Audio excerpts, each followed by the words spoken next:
LB Nagar శాసనసభ నియోజకవర్గం అంటే నాకు చాలా ప్రత్యేకమైన అభిమానం. 2018 శాసనసభ నియోజకవర్గ ఎన్నికలలో అనుకోని పరిస్థితులలో రాజకీయ కుట్రలో భాగంగా కొడంగల్ శాసనసభ్యుడిగా ఓటమి చెంది చాలామంది రేవంత్ రెడ్డి రాజకీయ శకం ముగిసింది, ఇక మళ్ళీ ఏమీ కానివ్వము అని ఆనాడు చాలామంది కుట్రపూరితంగా నవ్వుకున్నారు.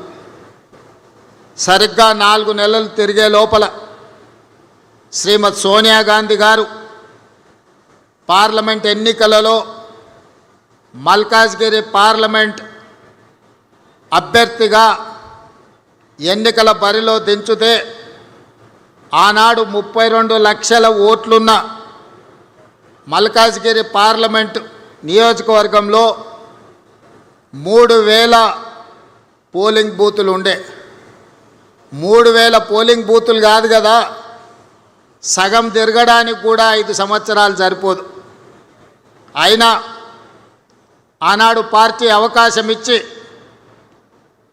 సోనియా గాంధీ గారు, రాహుల్ గాంధీ గారు అండగా నిలబడి ఆనాటి ఎన్నికల బరిలో దించితే అప్పటి వరకు నాతో ఉన్నవాళ్ళు, అండగా నిలబడతామన్న వాళ్ళు, మీరు భుజాల మీద మోసి గెలిపించిన వాళ్ళు ఎన్నికలు ప్రకటించి అభ్యర్థిగా అవకాశం వస్తే నన్నే కాదు మిమ్మల్ని కూడా గుండెల మీద తన్ని పరాయోడి పంచన ఆనాడు చేరిండ్రు.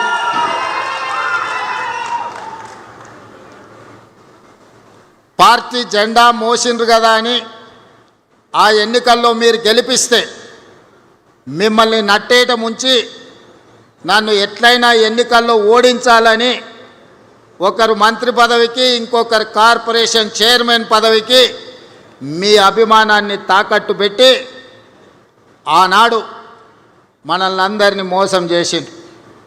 అయినా మీరిచ్చిన ధైర్యంతో మీరు అండగా నిలబడితే 2019 పార్లమెంట్ ఎన్నికల బరిలో ఆనాడు దిగితే ఈ ఎల్బీ నగర్ శాసనసభ నియోజకవర్గం 30,000 మెజారిటీ ఓట్లను అందించడం ద్వారా ప్రశ్నించే గొంతును నిలబెట్టాలి. తెలంగాణ 4 కోట్ల ప్రజల యొక్క సమస్యల్ని గల్లీ నుంచి ఢిల్లీ వరకు వినిపించే నినాదమై ఈ ప్రాంత ప్రజల యొక్క సమస్యల్ని లేవనెత్తుతాడని మీరు అభిమానం చూపించి మీరు గుండెల్లో పెట్టుకొని మీ భుజాల మీద మోస్తే మల్కాజ్గిరి పార్లమెంట్ సభ్యుడిగా ఢిల్లీకి నేను బయలుదేరిన.